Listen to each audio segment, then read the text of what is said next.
Muy buenas noches, amados hermanos. Agradecemos a Dios que nos dé esta oportunidad maravillosa de poder alabar y glorificar su nombre. Sean bienvenidos a la transmisión de nuestra iglesia Monte de los Olivos de Ciudad del Carmen, Campeche. Esperamos que este tiempo sea un tiempo de edificación para la vida de todos ustedes y que Dios nos guarde y nos guíe en todo lo que hemos de hacer. Les saludamos desde las instalaciones de nuestra iglesia y esperamos que la palabra de Cristo more en abundancia en cada uno de ustedes. Vamos a comenzar este tiempo de adoración, lo vamos a hacer a través de una oración de ofrecimiento. Oramos. Padre, gracias te damos en esta hora porque nos das esta oportunidad maravillosa de poder alabar, Señor, y glorificar tu nombre. Gracias, Señor, por la vida. Gracias, Señor, por tus bondades. Gracias, Señor, porque en todo momento tú estás con nosotros, Señor. No nos abandonas, no nos dejas. Y tu palabra, Señor, es con nosotros, Señor, siempre firme y nos guarda y nos guía. Padre amado, en este momento te ruego, Señor, que tú recibas esta adoración de lo más profundo de nuestro corazón, que podamos, Señor, cantar a tu nombre, podamos alabar, Señor, a tu nombre y podamos regocijarnos en tu amor. Perdona nuestros pecados, Señor, ayúdanos a presentar batallas, Señor, y vencer en el momento, en el tiempo de la tentación. Te glorificamos y te alabamos en el nombre de Jesús nuestro Señor, oramos. Amén. Amén. Continuamos alabando el nombre de nuestro buen Dios, lo hacemos a través de un canto.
Buscamos en la palabra de nuestro Dios, lo hacemos a través del Salmo número 6. Salmo número 6 dice la palabra del Señor de esta manera: Jehová, no me reprendas en tu enojo, ni me castigues con tu ira. Ten misericordia de mí, oh Jehová, porque estoy enfermo. Sáname, oh Jehová, porque mis huesos se estremecen. Mi alma también está muy turbada. Tú, Jehová, ¿hasta cuándo? Vuélvete, oh Jehová, libra mi alma. Sálvame por tu misericordia, porque en la muerte no hay memoria de ti. En el Seol, ¿quién te alabará? Me he consumido a fuerza de mi gemir. Todas las noches inundo de llanto mi lecho. Riego mi cama con mis lágrimas. Mis ojos están gastados de sufrir. Se ha envejecido a causa de todos mis angustiadores. Apartaos de mí todos los hacedores de iniquidad, porque Jehová ha oído la voz de mi lloro. Jehová ha oído mi ruego. Ha recibido Jehová mi oración. Se avergonzarán y se turbarán mucho todos mis enemigos. Se volverán y serán avergonzados de repente. Palabra del Señor. Vamos a orar en este momento para pedir, por supuesto, por la vida espiritual y por la salud de nuestros hermanos. Les pedimos que oremos por la salud de Josué, el hijo de nuestro hermano Merlín, nuestra hermana Nancy, que está atravesando por este momento de tribulación a causa del COVID, ¿verdad? Que el Señor lo guarde allá donde él está, en la ciudad de Córdoba, Veracruz. Que el Señor guarde su vida, que Dios lo restaure prontamente y que pase pronto esta situación.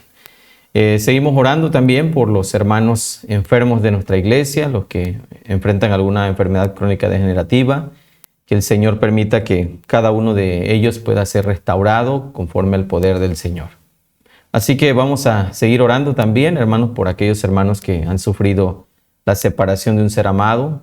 Seguimos recordando a nuestra hermana Amalia, la familia de nuestra hermana Amalia, todas sus hijas, la familia de nuestra hermana Raquel Vargas, la familia Sánchez Uc, la familia del pastor Daniel, la familia de nuestro hermano José Castillo, la salud de nuestro hermano José Castillo también. Seguimos orando por la salud de nuestro hermano.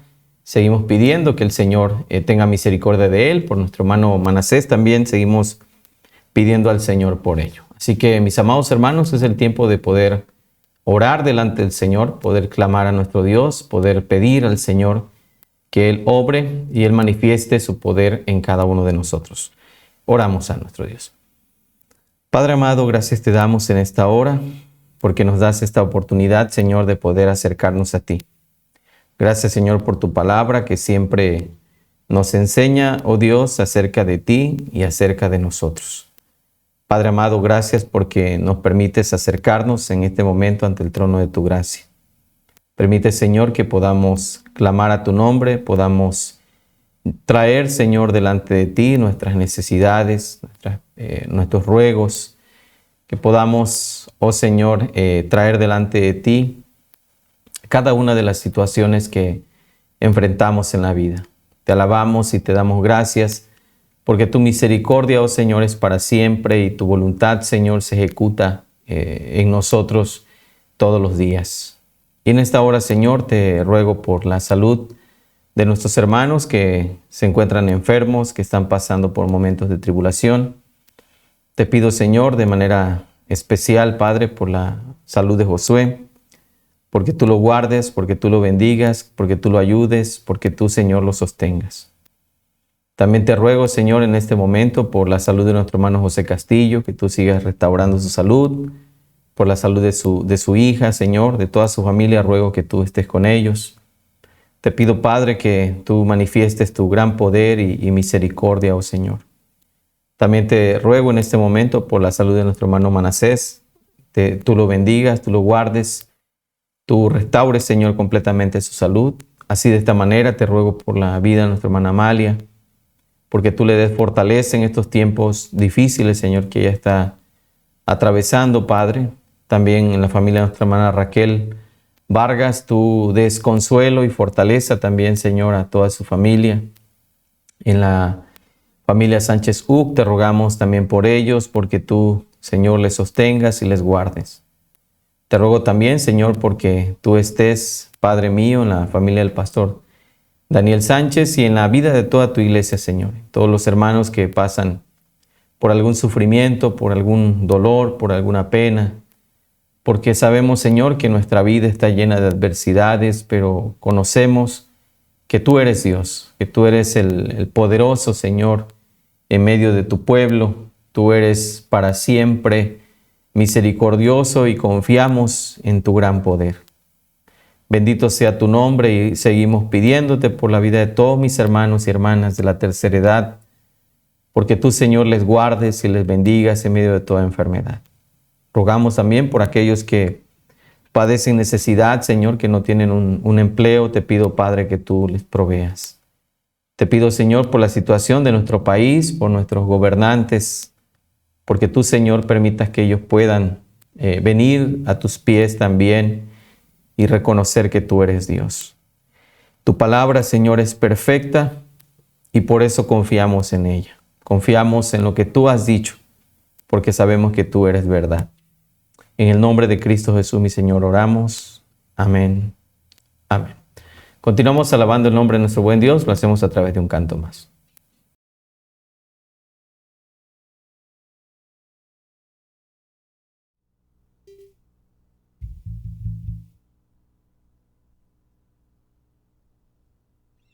Cada día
Buscamos en la palabra del Señor, en la primera carta del apóstol Pablo a Timoteo, primera carta del apóstol Pablo a Timoteo, capítulo 2, versículo 1 hasta el 15.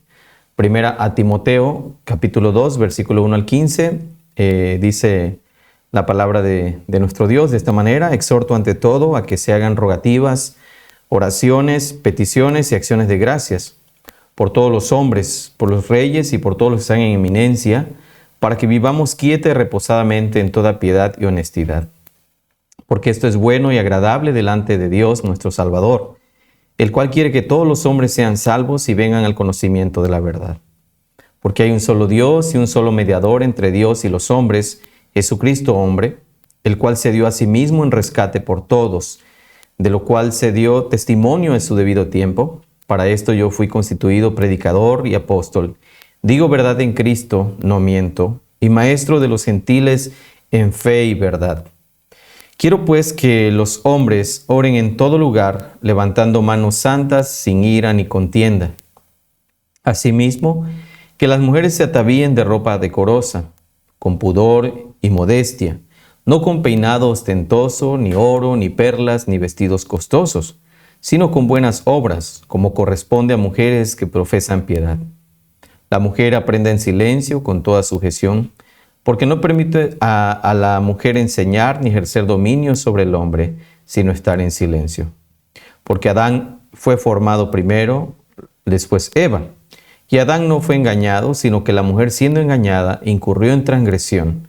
Pero se salvará engendrando hijos si permaneciera en fe, amor y santificación con modestia. Palabra de el Señor. Vamos a orar pidiendo la dirección de nuestro Dios. Oramos. Padre, gracias te damos en este momento por la oportunidad que nos das de poder abrir tu palabra en este momento y poder compartirla, Señor. Te pido que me uses como instrumento de bendición en tus manos. Te pido, Padre, que permitas que tu palabra no vuelva vacía, sino que haga la obra para la cual tú la has enviado. Y te agradecemos, Señor, porque tu bondad y tu fidelidad es para siempre. Y en esta hora, Señor, te ruego que tú nos enseñes a hacer tu voluntad como siempre. Permite que la exposición de tu palabra, Señor, sea una exposición fiel, sea una exposición clara, Señor. Y tú me uses, Padre, me limpies como instrumento de bendición en tus poderosas manos. En el nombre de Jesús, mi Señor, oramos. Amén. Amén. Bien, mis amados hermanos, continuamos en esta carta del apóstol Pablo a Timoteo, específicamente en el capítulo 2 que estamos estudiando el día de hoy, y hemos estado viendo algunos, todo el capítulo 1, que prácticamente el apóstol Pablo va a referirse de una forma muy clara, la encomienda que él hace a Timoteo de poder mandar a algunos hombres que no enseñen una doctrina errada, una doctrina diferente que la doctrina de los apóstoles, en este caso la doctrina de nuestro Señor Jesucristo. Y encontramos en ese capítulo 1, obviamente, que Pablo encarga a Timoteo que él esté allí en esa ciudad de Éfeso para corregir algunas situaciones, pero también le hace hincapié el apóstol Pablo en la importancia de la ley, de la palabra de Dios, y de cómo la ley es usada de una forma inadecuada por aquellos falsos maestros, y cómo la ley debe ser usada de forma correcta por aquellos que hemos creído en el Evangelio de Cristo y que nos ha dado su gracia y su misericordia.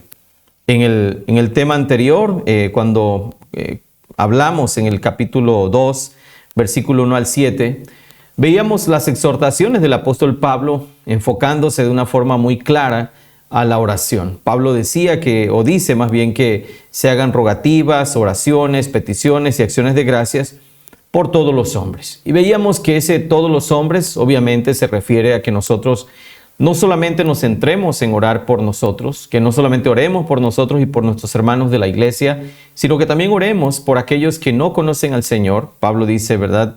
Con el propósito que aquellos hombres sean salvos y vengan al conocimiento de la verdad. También Pablo dice de una forma muy clara que debemos orar por los reyes y por los que están en eminencia. recordando que para los hermanos de ese tiempo pues no era fácil orar por aquellos que estaban en eminencia, ni por los reyes, puesto que habían oprimido o estaban oprimiendo prácticamente al pueblo del Señor. Al igual que en nuestros tiempos, con gobiernos difíciles, sea de izquierda, sea de derecha, sea de centro, sea del lugar de donde sea, el llamado de Dios es a que nosotros oremos aun cuando en realidad aquellos se comporten como enemigos de la iglesia. Sabemos que en el tiempo del Imperio Romano eran enemigos de la iglesia, pero aún así Pablo pide que se ore por ellos. Así que en cierta manera la responsabilidad que el Señor nos da a través de este pasaje es que nosotros oremos por aquellos que están en eminencia y que oremos por todos los hombres, ¿verdad? Que oremos también para que el Señor Jesucristo le conceda la salvación a aquellos que el Señor, por supuesto, ha de llamar. En ese contexto de adoración comunitaria o en ese contexto de la adoración pública que nosotros podemos ver en este texto, encontramos de una forma muy clara que Pablo está dando orientación acerca de cómo debemos o cómo deben los hombres, cómo debemos orar. Es obvio que Pablo no se está refiriendo en este sentido en que todos los hombres que asisten a un culto comunitario deben orar, sino Pablo está diciendo realmente que todos los hombres debemos orar, y Pablo no está refiriéndose solamente, ¿verdad?, en el sentido de la adoración comunitaria, sino Pablo dice que todos los hombres oren en todo lugar. Y en este pasaje, en estos versículos 1 al versículo 10 que vamos a estudiar el día de hoy, el apóstol Pablo da recomendaciones muy específicas para ciertos grupos. Encontramos cómo el apóstol Pablo da en cierta manera una referencia de cómo los hombres deben orar, pero también el apóstol Pablo se refiere aquí en cómo las mujeres también deben adorar, cómo deben ser sumisas, cómo deben ser en cierta manera mujeres que se atavíen, ¿verdad? Se vistan de una forma decorosa, dice la palabra del Señor allí. Entonces, Pablo se va a dirigir en este sentido de una forma muy clara a hablarnos acerca de las instrucciones hacia los hombres sobre la oración.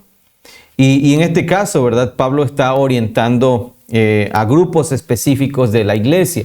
Él no está diciendo, digo que todos los hermanos. Al principio de este capítulo Pablo dice que todos debemos orar por todos los hombres, pero aquí Pablo está diciendo el cómo, ¿sí?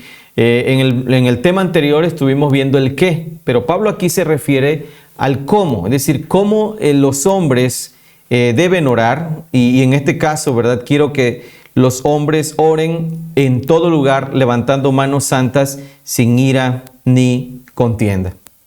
Es obvio, ¿verdad?, que Pablo está haciendo referencia, siendo judío, y entendiendo el contexto de que a los que está escribiendo, algunos de ellos son judíos también. Sabemos que muchos de los judíos, o una forma en la que los judíos oraban, era levantando sus manos al cielo. Ahora, esto realmente pudiera quizá para muchas personas causar un problema en la interpretación. Ahora, tenemos que ver obviamente que el apóstol Pablo no está literalmente mandando que los hombres oren, y que la manera de orar deba ser tomando una postura. Inclusive la Biblia no especifica, ¿verdad?, en cierta forma una postura como tal, es decir, la persona debe ponerse a lo mejor en cierta posición para orar, o si no lo hace de rodillas, la oración no es una oración que vaya directamente recibida por Dios. O sea, no hay tal instrucción en la palabra del Señor, no nos indica. El apóstol Pablo, o la palabra de Dios, no nos indica, más bien, ¿verdad?, la manera quizá que podamos nosotros tomar para orar. Usted puede orar de pie, puede orar de rodillas, ¿verdad? Somos a veces nosotros los que hemos creado una especie de normas dentro de la iglesia para decir vamos a orar de esta manera y vamos a orar de esta otra forma, ¿no? El término que a veces utilizamos para esto es el aspecto de reverencia, ¿no? Cuando una postura es o no reverente. Pero una persona puede estar quizá arrodillada orando, pero tal vez su corazón no esté humillado delante del Señor. O una persona pueda estar de pie y eso no significa que esta persona no se está humillando delante del Señor. Entonces, lo que el apóstol Pablo va a referirse específicamente aquí, amados hermanos, es que Pablo dice que las manos prácticamente en la Biblia son utilizadas para hablar acerca de nuestras manos. Es decir, metafóricamente, las manos en la palabra del Señor tienen que ver con el acto, tienen que ver con lo que nosotros hacemos. Si usted, por ejemplo, viaja al Antiguo Testamento y se va y de manera muy clara va, por ejemplo, al libro del profeta Isaías, se va a dar cuenta que el Señor le dice al pueblo de Dios que no va a recibir su ofrenda, que no va a recibir su alabanza, que no va a recibir el Señor la adoración del pueblo de Israel. Y una cosa muy clara que el Señor hace precisamente en ese pasaje de Isaías capítulo 1, es que el Señor le dice al pueblo de Israel que las manos del pueblo están manchadas de sangre, dice el Señor. No me traigan más van ofrenda, fiestas solemnes, días de reposo. Cuando extendáis, dice, vuestras manos, yo esconderé de vosotros mis ojos, asimismo multiplicaré, cuando multipliquéis la oración, yo no oiré, llenas están de sangre vuestras manos. Es decir, en cierta manera, ¿verdad? Lo que el Señor está hablando aquí es que las acciones, la vida del pueblo de Israel, pues era una vida que estaba, por supuesto, llena de pecado, de asesinatos inclusive. Y aquí el Señor dice que las manos del pueblo de Dios están manchadas de sangre. Por eso cuando ustedes levanten sus manos, dice, yo no oiré, esconderé de vosotros mis ojos. Asimismo, cuando multipliquéis la oración, dice Isaías 1:15, yo no oiré, llenas están de sangre vuestras manos, lavaos y limpiaos, quitad la iniquidad de vuestras obras de delante de mis ojos, dejad de hacer lo malo, aprended a hacer el bien, buscad el juicio, restituid al agraviado, hacer justicia al huérfano, amparad a la viuda. Y ahí es donde Dios hace ese llamado, venid luego y estemos a cuenta. Entonces, en este sentido, la forma en que el apóstol Pablo está hablando aquí, es una forma metafórica de cómo debemos presentarnos delante de Dios. Pablo no está estableciendo una postura en la que nosotros debemos orar. En verdad, muchas personas creen que cuando levantan sus manos suceden cosas extraordinarias. Inclusive había un canto que mucha gente entonaba a veces en las iglesias y decía, cuando levanto mis manos comienzo a sentir una unción que no sé qué, tantas cosas, ¿no? Ahora, es interesante mirar cómo este tipo a veces de cantos son emotivos, pero son faltos obviamente de contenido bíblico, ¿no? Entonces, la idea de ese canto era incitar a la gente a levantar manos. Cuando levanto mis manos, comienzo a sentir. Entonces, dos cosas que ahí no tienen apoyo. Primero, las cosas no suceden cuando tú levantas tus manos. Podríamos ironizar en este caso pensando en una persona que es manco. Que no tiene sus brazos, nunca iba a llegar a tener una experiencia de sentir porque pues no tenía nada que levantar, ¿no? Aunque alguno podría decir, bueno, mentalmente lo estaba levantando. Pero este tipo de cantos, obviamente, ¿verdad? Que son tomados a veces a la ligera, dice cuando levanto mi mano. Entonces cuando no las levantas, tú no tienes la capacidad de tener ninguna relación espiritual con Dios. Y lo segundo que este canto dice es, comienzo a sentir. Entonces, todo se basa en la experiencia de sentir y no en la experiencia y no en la situación de entender realmente el mensaje del Evangelio de nuestro Señor Jesucristo.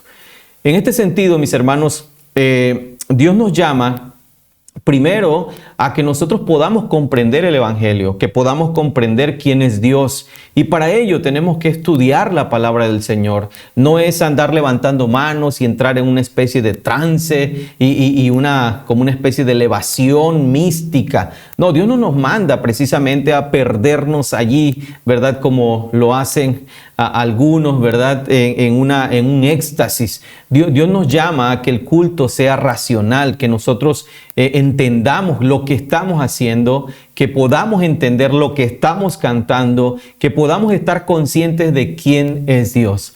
Por eso, mis amados hermanos, el conocimiento de Dios y la presencia del Espíritu Santo en nuestra vida no depende de si usted levanta sus manos o no las levanta. En este sentido, el apóstol Pablo entonces no está estableciendo en este pasaje una forma o una postura para orar, sino lo que Pablo está diciendo prácticamente aquí es que la manera de presentarnos delante de Dios es que nuestra vida sea santa. Como vimos en el libro del profeta Isaías, cuando Dios le dice al pueblo, cuando levanten sus manos, yo voy a esconder mi rostro, porque esas manos que están levantando están manchadas de sangre. Obviamente el Señor está refiriéndose y todo lo que después que el Señor dice en ese pasaje, pues obviamente el Señor se está refiriendo a la conducta, a la vida que el pueblo de Israel tenía delante del Señor. Así que una persona inclusive pudiera levantar manos, ¿verdad? Pudiera orar levantando las manos, pero si su corazón no es un corazón que está de acuerdo a la palabra de Dios, si vive en pecado, el Señor responderá de la misma manera. Cuando extendáis vuestras manos, yo esconderé de vosotros mi rostro. ¿Por qué? Porque sus manos están manchadas de sangre, están manchadas de pecado, están manchadas de iniquidad. Por lo tanto, Pablo dice aquí algo muy importante. Quiero que los hombres oren en todo lugar. Y en este caso, mis amados hermanos, por supuesto, cuando Pablo dice en todo lugar, levantando manos, en este sentido, pues las manos, como ya vimos, se refieren a nuestra conducta.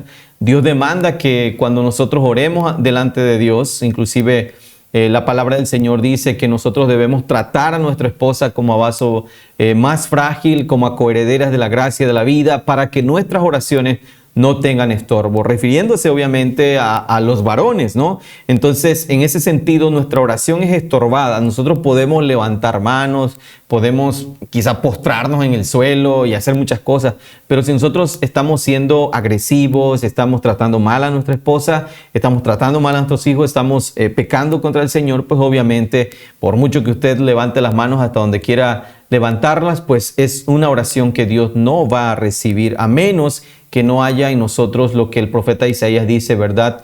Lavaos y limpiaos. Entonces, es importante que nosotros podamos entenderlo de esa manera. Tampoco Pablo está diciendo en este pasaje que la oración es exclusiva de los hombres. Pablo no está diciendo que solamente los hombres pueden orar en la iglesia. Pablo no está diciendo que la oración es solamente exclusiva del varón.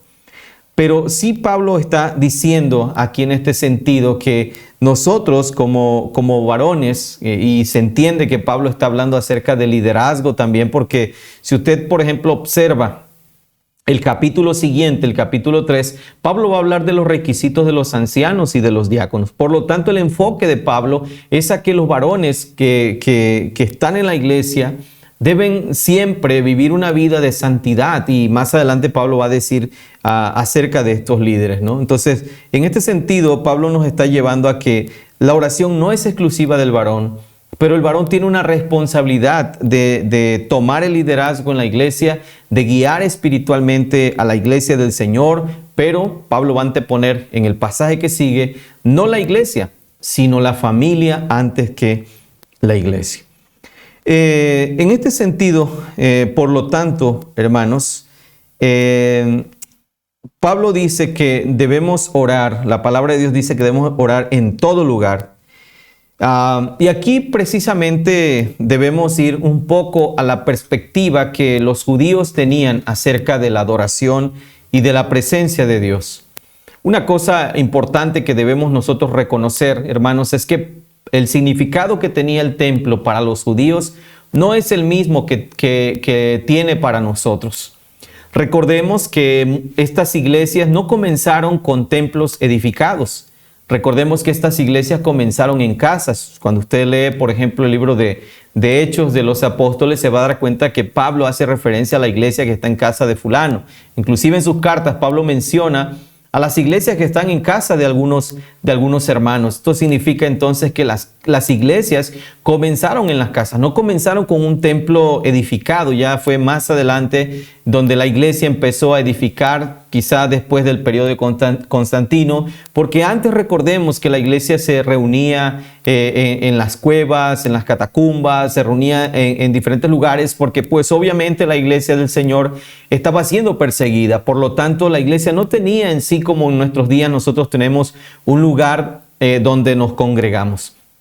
Ahora, el templo en sí es eso, un templo. La iglesia, pues obviamente es el cuerpo de Cristo. La iglesia no es el templo, sino la iglesia es realmente el cuerpo de Cristo. El templo es el lugar que se ha dedicado para que allí nosotros seamos edificados y la iglesia pueda proveer al pueblo, a la iglesia misma, ¿verdad?, de todo el conocimiento de Dios. Es ahí donde nosotros en realidad pues pasamos un momento como familia cristiana. Pero eso no significa, hermanos, que no podamos adorar a Dios, no sé, en la playa, o no podamos adorar a Dios en un auditorio, o no podamos adorar a Dios, no sé, en un patio, no sé, debajo de un árbol. Sí, o sea, no podemos nosotros contener a ese Dios que el apóstol Pablo le predicó a los atenienses, donde Pablo les decía, el Dios que yo adoro, el Dios que creó todas las cosas, o el Dios que ustedes no conocen, el Dios no conocido, es un Dios que no habita en templos hechos por manos humanas. Para los judíos, toda la adoración estaba centrada en el templo, mayormente en las sinagogas, ¿verdad?, donde se llevaba una especie de ritual, donde se cantaba al Señor inclusive, y se tenía una enseñanza. Pablo predicaba cada día de reposo en las sinagogas, pero el templo tenía una centralidad. Si ustedes recuerdan, por ejemplo, el capítulo 2 del libro de Hechos, versículo 42 al 47, dice la palabra del Señor que estaban allí cada día en el templo, partiendo el pan en las casas, comían juntos con alegría y sencillez de corazón. Entonces, en este contexto, Pablo está diciendo realmente que la presencia de Dios no está delimitada. O sea, Dios no está preso a un lugar. Eso es lo que nosotros debemos entender. Y aquí podríamos hacernos una pregunta. ¿Qué pasa si un domingo, por ejemplo, ¿verdad?, en lugar de tener nuestro culto de adoración aquí en el templo, lo hiciésemos quizá, no sé, en una palapa, en la playa, o la iglesia se reuniera quizá en algún lugar debajo de árboles? ¿Dejaríamos de ser iglesia? ¿Sería Dios menos honrado y menos alabado si nosotros le adorásemos en otro lugar? Esa es una pregunta que nosotros debemos responder con base, obviamente, en la palabra del Señor. Es decir, no porque un culto no sea dentro del templo, no significa, hermanos, que no estamos glorificando al Señor. Lo que pasa es que a veces somos templocentristas. Todo está centrado en el templo, todo lo queremos hacer hacia adentro, y por eso a veces la iglesia ha perdido la presencia social, ha perdido la influencia en la sociedad, porque estamos escondidos a veces mucho tiempo, ¿verdad?, en el templo. Entonces debemos entender que la adoración al Señor debe ser, por supuesto, en todo lugar. Donde estén el pueblo del Señor, en el lugar donde estén los cristianos, donde los cristianos se reúnan, ahí está la presencia del Señor. En un principio, recordemos, la iglesia comenzaba a reunirse en catacumbas, la iglesia comenzaba a reunirse en las casas, en las cuevas, y no porque fuera una cueva. Inclusive la historia de la iglesia en Filipos, ¿verdad?, se dice que habían hermanas que se reunían a la oración cerca de un río, y ahí ellas oraban, y ahí clamaban al Señor, y ahí glorificaban el nombre del Señor. Y no por eso Pablo no estableció o no definió la iglesia de los filipenses como una iglesia por no tener un templo. Entonces Pablo dice aquí que nosotros debemos orar en todo lugar. en todo lugar significa que en nuestras casas, significa que podemos adorar a Dios quizá algún día, ¿verdad? En otro lugar que no necesariamente sea el templo. No estoy diciendo con esto que la iglesia debe convertirse en una iglesia nómada que va a andar de lugar en lugar, sino que el poder realizar quizá nuestro culto de adoración fuera del templo no nos lleve a nosotros a una idea de que estamos pecando contra el Señor, sino debemos realmente comprender qué es lo que Dios significa y qué es lo que Dios es y su presencia, cómo se manifiesta entre nosotros como el pueblo de Dios. En ese sentido, el apóstol Pablo dice que el levantar esas manos, las manos deben ser levantadas, dice, santas, que es contrario a lo que dice el profeta Isaías en el capítulo 1, donde Dios dice que esconde su rostro porque esas manos que están levantando o la forma en cómo ellos se están presentando delante del Señor, por supuesto, no es una forma adecuada, ¿sí? Es decir, vienen delante del Señor, pero dice el Señor, yo no acepto esa adoración, yo no recibo esa oración porque sus manos están manchadas de sangre. Es decir, ustedes están viviendo en pecado y aun cuando están viviendo en pecado, quieren venir a ofrecerme adoración. Y lo que el Señor dice es, no es que Dios diga, como estás en pecado, pues no vengas. No, el llamado de Dios no es a que usted no venga. El llamado de Dios es a lo que dice el profeta Isaías, lavaos y limpiaos, ¿sí? Y comienza a hablar acerca de todos los males que había en el pueblo judío y el pueblo de Israel. Y luego en el versículo 18 dice, ven luego, dice el Señor, y estemos a cuenta, si vuestros pecados fueren como la grana, como la nieve serán emblanquecidos. Si fueren rojos como el carmesí, vendrán a ser como blanca lana. Esto significa entonces que Dios lo que quiere es que nosotros nos presentemos delante de Él en oración y adoración, en una vida santa. Ahora, usted no puede caer en el fatalismo de decir, es que como estoy en pecado, pues yo no quiero ir a la iglesia. Bueno, el llamado es arrepiéntete, el llamado es apártate, el llamado no es no vengas a la iglesia, no, el llamado es arrepiéntete para que tu adoración sea aceptable delante del Señor por medio de la gracia y de la obra regeneradora y poderosa de nuestro Señor Jesucristo. Por eso Pablo dice que debemos levantar manos santas sin ira ni contienda. ¿A qué se refiere? Bueno, sabemos que la iglesia estaba siendo perseguida, estaba siendo dañada y obviamente quizá había resentimiento, había ira, había enojo contra los reyes, contra aquellos hombres. Y Pablo les dice, ¿verdad?, que no debe haber ira ni contienda.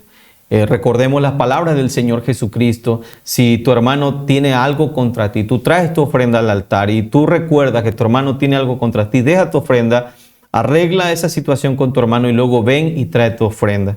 Entonces, así funciona también la oración. No podemos orar delante del Señor si estamos en contienda, si estamos en conflicto con otras personas. No es recibida nuestra oración a menos que, dice la palabra del Señor, nos lavemos y nos limpiemos y así esforcemos nuestras manos para hacer el bien. En este caso, como decíamos hace un momento, Pablo da instrucciones u orientaciones para grupos específicos de la iglesia.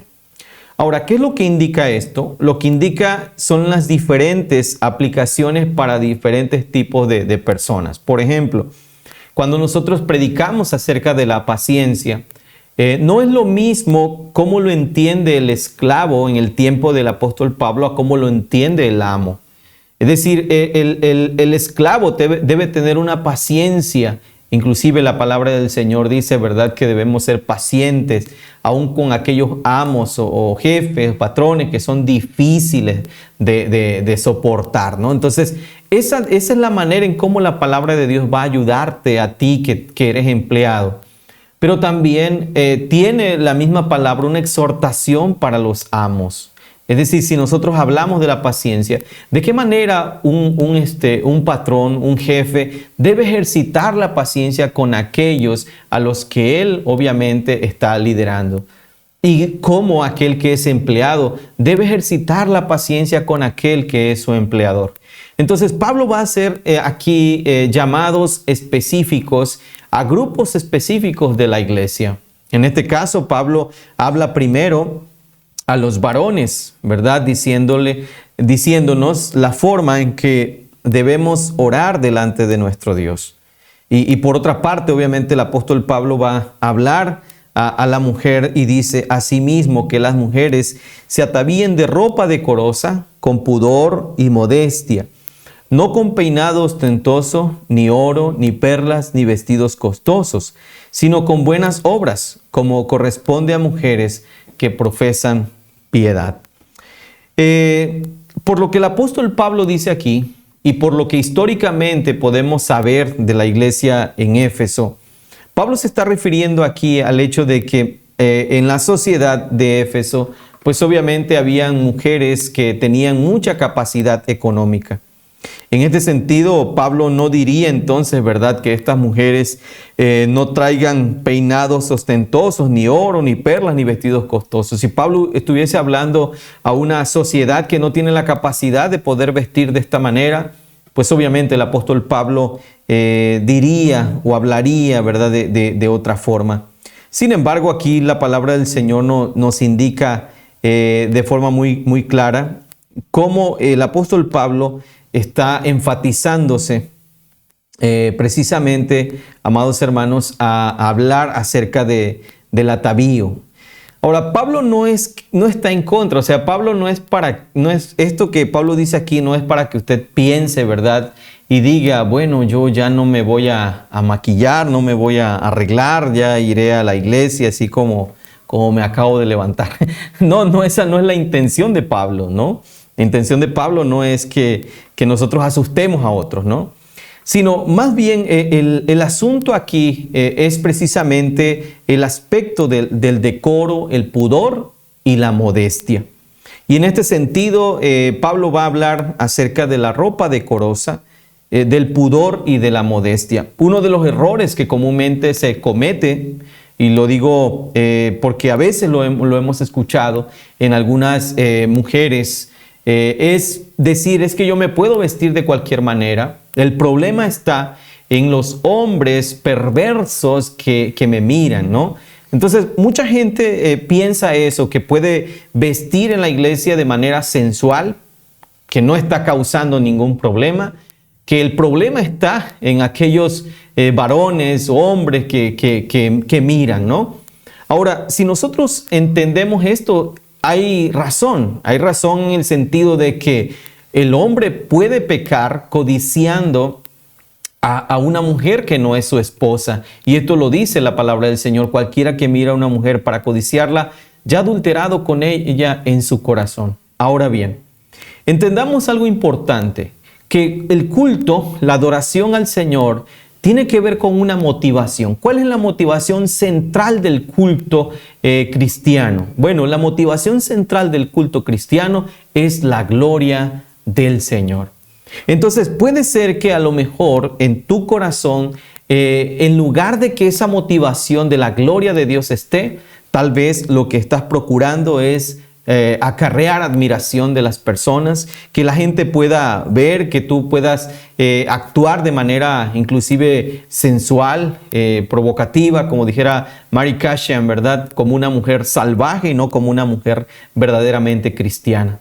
Una mujer cristiana no piensa de esa manera, es decir, no piensa diciendo me puedo vestir como yo quiera, puedo vestir quizá una falda corta o más corta o minifalda o microfalda, ¿no? O sea, la mujer cristiana no va a pensar de esa manera. La mujer cristiana no está centrada en su cuerpo. La mujer cristiana no es lo más importante lo externo, sino el corazón. Y es lo que el apóstol Pablo va a centrarse más adelante, sino con buenas obras como corresponde a mujeres que profesan piedad. Si usted es una mujer que profesa piedad, obviamente su manera de vestir va a ser siempre una manera que honre al Señor y ante todas las cosas, hermana, que no provoque la sensualidad. Es decir, aquí podríamos preguntar, ¿usted viene a la iglesia con un propósito de adoración o con un espíritu de seducción? Y eso es muy importante y nosotros tenemos que analizar obviamente esto. Tampoco estamos pensando que porque una mujer vista, ¿verdad? Quizá como visten las mujeres musulmanas, es una mujer santa. La santidad no depende en realidad de eso, pero sí es el reflejo de nuestro entendimiento del pudor, de la modestia y principalmente de la santidad delante del Señor. Usted no hará algo que provoque que su hermano o caiga, porque obviamente la tendencia natural de nuestro pecado es llevarnos y arrastrarnos tras las pasiones. Pero también tenemos que entender que no podemos tomar esa actitud pecaminosa de decir, es que pues yo puedo vestir como quiera, el problema está en los demás. No, el problema está en ambos lados. Por una parte, porque no hay realmente una conciencia de lo que significa en verdad la santidad, el pudor, la modestia. Y Pablo va a enfocarse aquí el hecho de que las mujeres no se preocupen, ¿verdad?, por un peinado ostentoso, ni oro, ni perlas, ni vestidos costosos. Pablo está observando que algunas hermanas en la iglesia, lo más importante era parecer elegantes, atractivas.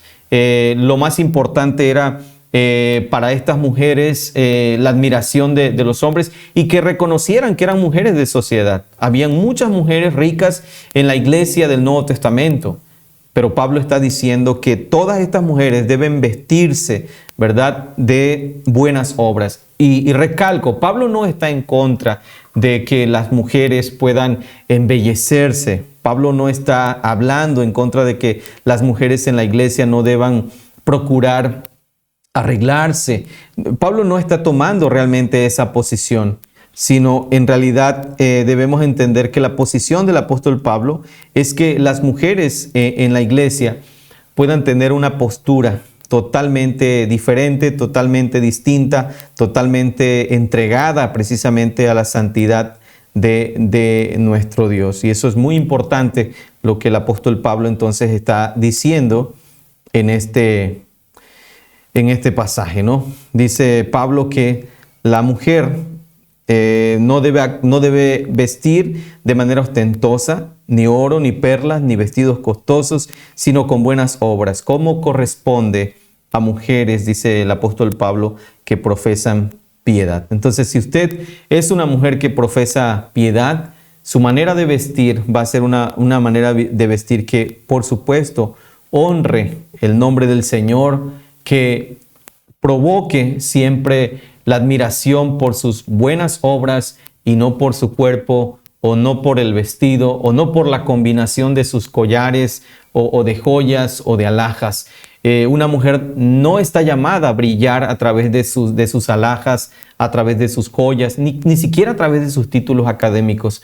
Una mujer está llamada a ser bienaventurada precisamente bajo el temor del Señor. Recordemos que la mujer de Proverbios 31 dice que sus hijos la llaman alabada, o sea, esta mujer es una mujer alabada, la honran en cierta manera, ¿no? Engañosa es la gracia, vana la hermosura, la mujer que teme a Jehová, esta será alabada. Entonces, no es en la iglesia o en el evangelio, hermanas, lo más importante no es quién es la mujer más bella de la iglesia, quién es la que mejor viste, quién es la que mejores zapatos, joyas trae, quién es la que mejor combina su ropa o la que usa el mejor cosmético. Eso no es lo más importante.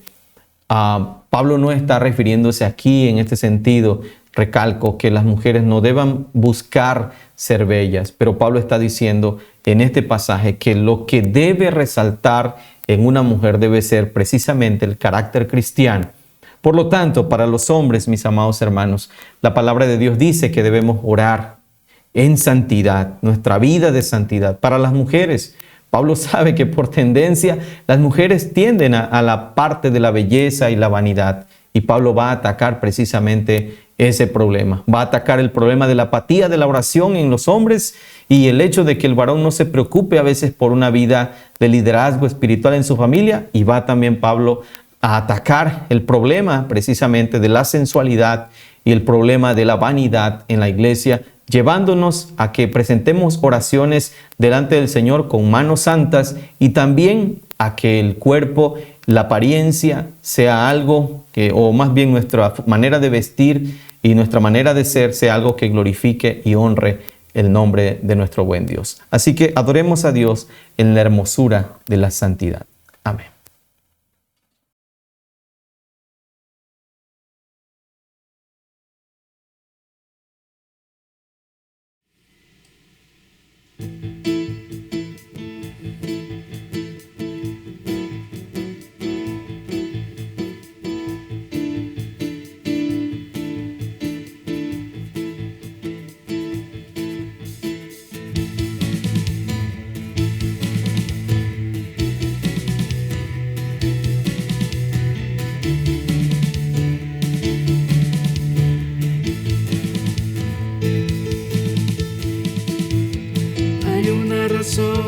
Para estar aquí,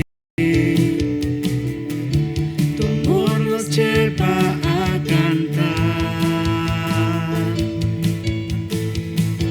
tu pueblo reunido se acerca a ti, los redimidos ante el Rey, tu iglesia, oh Dios, salvada está. Te amamos, Padre, Dios de todo, Dios por siempre. Gloria a Cristo, Salvador y Señor nuestro. Unidos todos por tu Espíritu en tu gracia, damos gloria.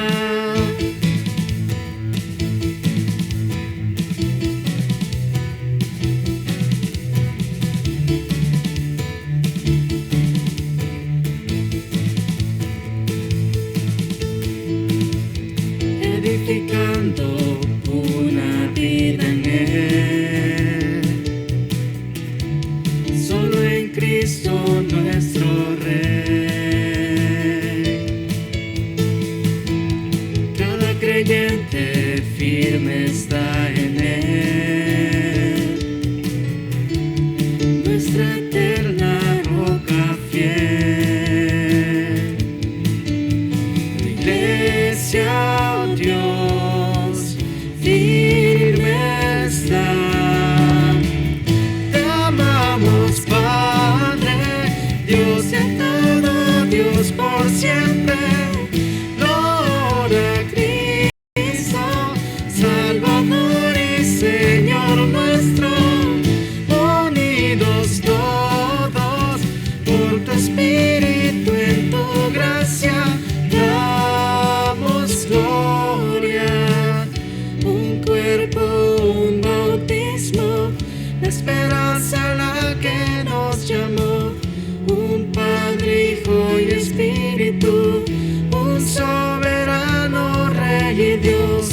Un cuerpo, un bautismo, la esperanza a la que nos llamó.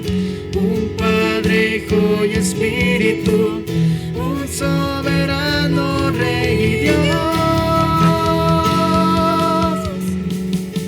Te amamos, Padre. Gloria a Cristo. Unidos todos, damos gloria. Te amamos, Padre, Dios de todo, Dios por siempre. Gloria a Cristo, Salvador y Señor nuestro.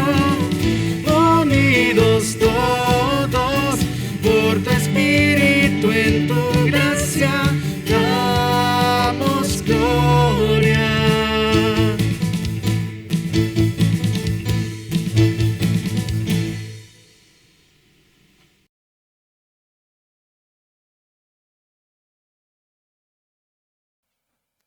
Agradecemos al Señor que nos haya permitido compartir con ustedes su palabra. Vamos a orar. Oramos. Te damos gracias, Señor, en este momento por la vida. Gracias por tus bendiciones. Te pido, Señor, que en este día tú fortalezcas a cada uno de nosotros. Nos enseñes, Señor, a caminar en tu palabra y nos guíes, Señor, conforme a tus pensamientos, conforme a lo que tú has establecido para nosotros. Que tu nombre sea alabado y glorificado. Y que el amor de Dios nuestro Padre, la gracia de Cristo Jesús mi Señor y la guía de su Santo Espíritu sea con todos ustedes de ahora y siempre en Cristo Jesús. Amén.